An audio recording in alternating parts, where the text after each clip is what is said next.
Welcome to the Capstone video presentation of increased student engagement using technology in the high school mathematics setting. My name is HCassidy. I'm an instructional technology educational specialist program candidate, cohort graduating May of 2022.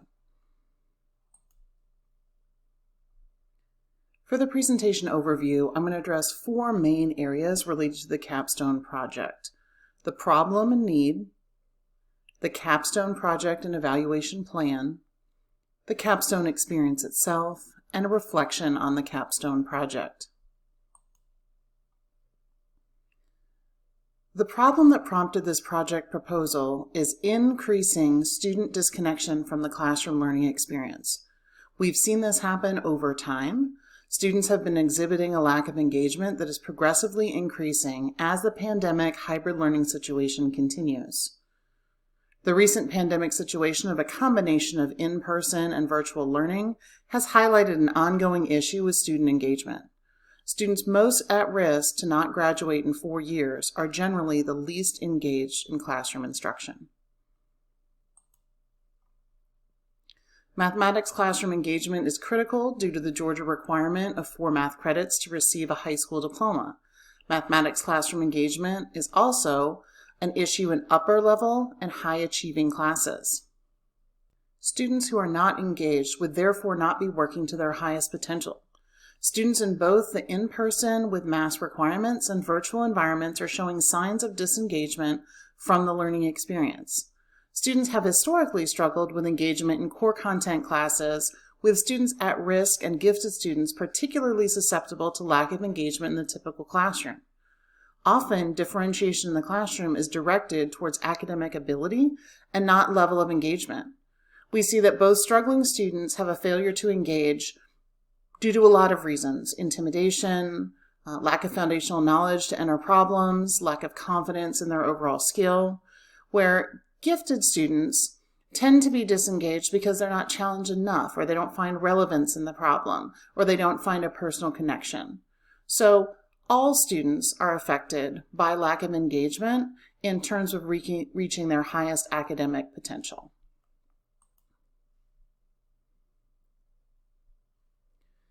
The Capstone project and evaluation plans. The overall goal of the Capstone project is to increase student engagement in the secondary math classroom through the implementation of educational technology tools and increased technology literacy. Teachers and students will be increasing technology use in the secondary math classroom as a collaborative community. Teachers will be provided professional development to improve teacher educational technology literacy, and students will be given direct instruction in technology tools to increase student educational technology literacy.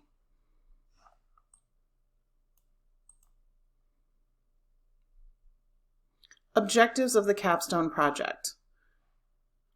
The 4 objectives that I focused on: number 1, 75% of teachers in the geometry and statistics professional learning community will use school status to communicate with parents to increase student engagement by May 1 of 2021. Objective 2, 75% of teachers in the geometry and statistics professional learning community will use the Schoology learning management system to drive all instruction by May 1, 2021. Objective 3, 50% of teachers in the geometry and statistics professional learning community will include at least one technology enhanced project per unit planner for the 2021-2022 academic year by June 1, 2021. June 1, 2021. Objective 4, 50% of teachers in the geometry and statistics professional learning community will deliver instruction on 10 free instructional technology tools during classroom instruction by December 1, 2021. The evaluation plan was directly correlated to the 4 objectives that I just went over. For Objective 1, in order to evaluate the effectiveness of the systems put in place to address that, the school status usage report by teacher will be used to directly measure percentage of teachers using school status for communication. Also, the faculty survey on school status will be used to evaluate qualitative data that affects usage percentage. The survey will be given to the 10 teachers participating in the project. They will be asked what percentage of their parent communication is through school status, how they feel about the communication through the platform, and describing things that work efficiently and describing things that are a challenge with the program for them personally. For Objective 2, the Student Schoology Instructional Use Survey will be used to evaluate teachers driving instruction through Schoology.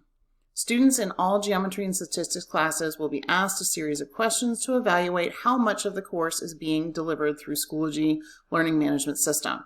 Questions will include information on summative assessment, formative assessment, classwork, homework, notes, reference materials, and teacher-to-student communication through the Schoology platform. The individual coaching sessions will be used to evaluate qualitative data regarding teacher instruction through the Schoology platform, such as training needs, technology limitations, and lesson planning issues hindering the use of Schoology to drive instruction in the classroom.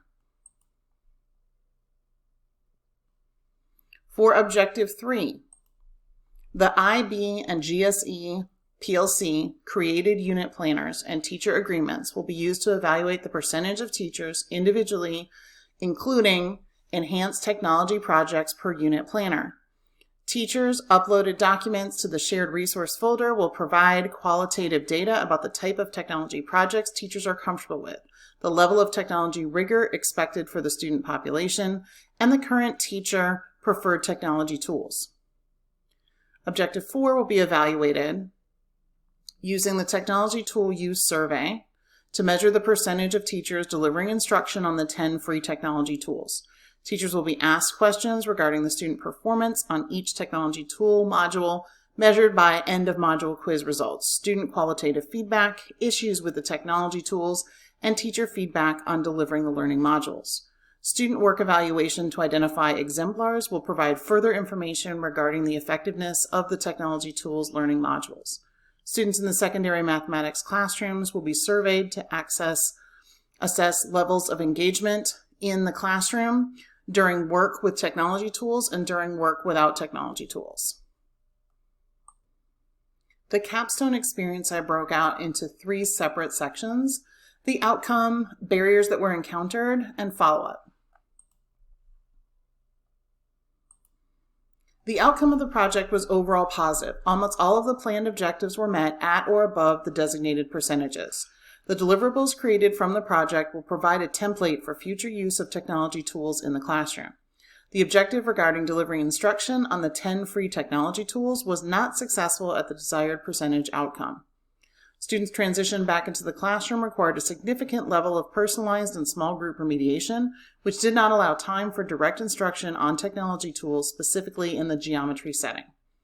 The technology training for teachers was successful at generating interest for future training for students in the classroom for the upcoming academic year. Teachers and students gave positive feedback about continuing technology tool use in the classroom to improve engagement.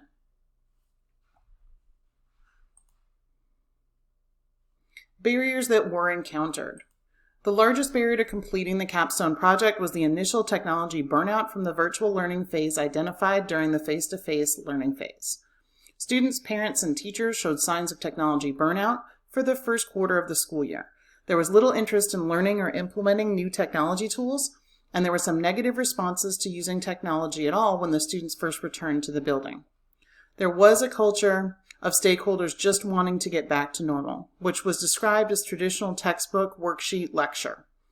In order to move forward with the project, it was important to give voice to their concerns, discuss the reasons for technology integration, and then reintegrate technology into student learning based on the stakeholder feedback of things that were successful and things that were challenging about virtual learning.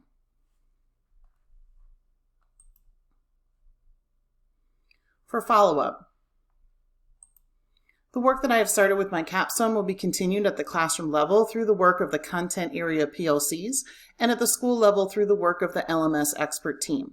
The PLCs have been tasked with integrating technology into their 4-step unit review process and continuing to discuss technology-related best practices through the unit reflection process. The LMS expert team will continue to provide quality, quarterly technology surveys to identify the professional development needs and recognize teacher best practices. The LMS expert team will also continue to provide monthly training sessions and online modules for teachers to complete professional technology development at their own pace. Student feedback has been positive in regard to their perceived level of engagement using technology tools in the classroom, so teachers will continue to bring new tools into the classroom environment, so students continue to be engaged. Future work in this area of study would be to see how technology tools can help bridge learning gaps and supplement the educational environment, such as virtual learning. Reflection on the Capstone project.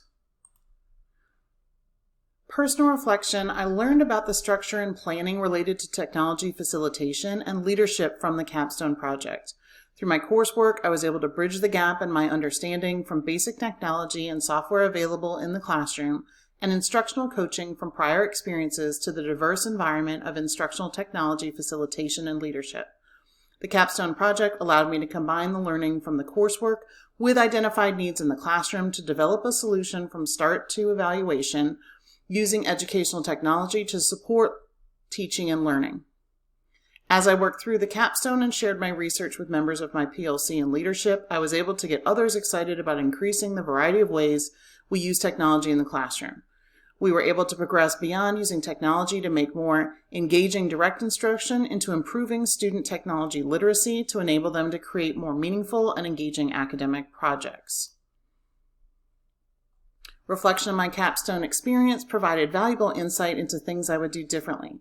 I did not adequately consider the effect pandemic learning would have had on teachers and students in terms of technology. I was not prepared to revise my project to account for the negative feelings about digital technology when students returned to the traditional classroom. Teachers were also burnt out on trying to use new technologies, be engaging, and learning new systems. I focused on educational technology tools that would improve student technology literacy and improve student choice in project type. I neglected educational technology that was more centered on ease of use and fun. Improved balance in the types of technology tools I selected for professional development and student use would have potentially provided stronger results in student engagement. Standards-related reflection. The Capstone project created exceptional growth experiences related to a number of the PSC standards. So the skills I gained were in categories of selecting appropriate technology tools for my setting, evaluating technology tools for quality and implementation, and evaluating technology tools through SMART goals. The coursework provided supported my needs in these endeavors. I was able to explore new technologies, evaluating technologies, different types of feedback tools, and I was given the information I needed to move forward and customize my experience for my particular school setting. The completion of the Capstone project changed my dispositions related to program evaluation specifically by highlighting the need for participants to find relevance in their feedback evaluation tools. Incorporating relevance to the participant was essential in collecting rich data to evaluate a program's effectiveness. Recommendations moving forward. Researchers should consider partnerships with educational psychology professionals when working on the topic of student engagement. Teachers and researchers need to be aware of clearly defining student engagement when collecting data because it is a concept that people may define differently. Evidence of student engagement should be quantified in terms of the defined research parameters. Researchers should also be cautious to incorporate reference research that has a different definition of student engagement than their current research. Studies that define engagement differently can be used within the study as long as the criterion for engagement are clearly delineated from the current study parameters. In the same line as being consistent with defining student engagement, researchers should also cast a broad enough selection of parameters to incorporate variables defining engagement that are more important to those being studied. For example, stakeholder definitions of engagement in the institutions containing the research subject should be considered when analyzing independent research data. The culture of engagement in a setting may play an important role in student and teacher definitions of engagement. Lastly, the copyright acknowledgments. All of the slide templates were provided by Slides Media, and I've provided the reference materials that went into supporting my research-based suggestions and goals meeting the objectives defined. Thank you for your time.